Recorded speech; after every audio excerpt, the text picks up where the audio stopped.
साल 2026 की पहली पूर्णिमा की तिथि कब प्रारंभ हो रही है और कब समाप्त हो रही है, इसका व्रत कब रखा जाएगा। दोस्तों, आपकी जानकारी के लिए मैं बता देती हूँ कि 2 जनवरी को शाम के समय में 6:52 पर पूर्णिमा तिथि प्रारंभ हो रही है और 3 तारीख को शाम के समय में 3:31 पर यह तिथि समाप्त हो रही है। यदि आप पूर्णिमा का व्रत रखते हैं, पूजा अर्चना करते हैं, सत्यनारायण भगवान की पूजा करते हैं, चंद्रमा को अर्घ देते हैं, चंद्रमा का पूजन करते हैं, तो आपको यह व्रत 2 तारीख को ही रखना चाहिए, क्योंकि 2 तारीख के समय में शाम के समय में हमें चंद्र दर्शन होंगे, चंद्र जी का पूजन कर सकते हैं। तो दोस्तों, यदि उदय तिथि के अनुसार आप रखना चाहते हैं तो इसका व्रत आप 3 तारीख को रखेंगे और सुबह के समय में सत्यनारायण का पूजन किया जाएगा।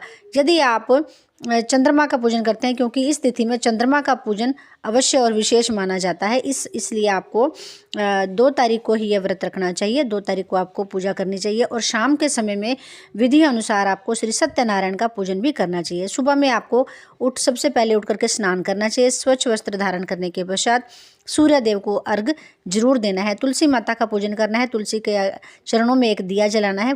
फूल पुष्प उनको समर्पित करने हैं। उनकी 4 परिक्रमा करनी है।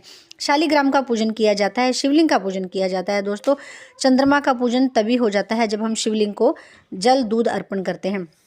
दिन भर निराहार रहना है, व्यर्थ की बातें नहीं करनी है, आपने मौन रहना है, भगवान के मंत्रों का ज़्यादा से ज़्यादा जाप करना है, उच्चारण करना है परमात्मा का, और दिन के समय में आपने सोना नहीं है, किसी के घर का कुछ खाना नहीं है। स्वयं भी पूर्णिमा की कथा पढ़ सकते हैं। यदि आप ब्राह्मण के द्वारा कथा सुनना चाहते हैं तो आप वह भी कर सकते हैं। संध्या काल के समय में व्रत की कथा करनी है। प्रसाद में पंजीरी, केले और चरणामृत जरूर बनाना है।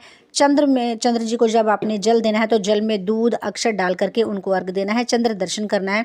प्रसाद भोग लगा करके भक्तों को वितरण करना है और मिठाई, जल, दूध के साथ ही आपने व्रत का अपने पारण करना है। दोस्तों, इस समय में आपने किसी के दूसरे के घर का नहीं खाना है। तुलसी आपने एक दिन पहले ही तोड़ के रख लेनी है, जैसे कि आज ही तोड़ लें, क्योंकि कल 3 तारीख है तो कल व्रत होगा, या 2 तारीख है तो आपने पहले से जो रखी हुई है तुलसी आप उसका उपयोग कर सकते हैं।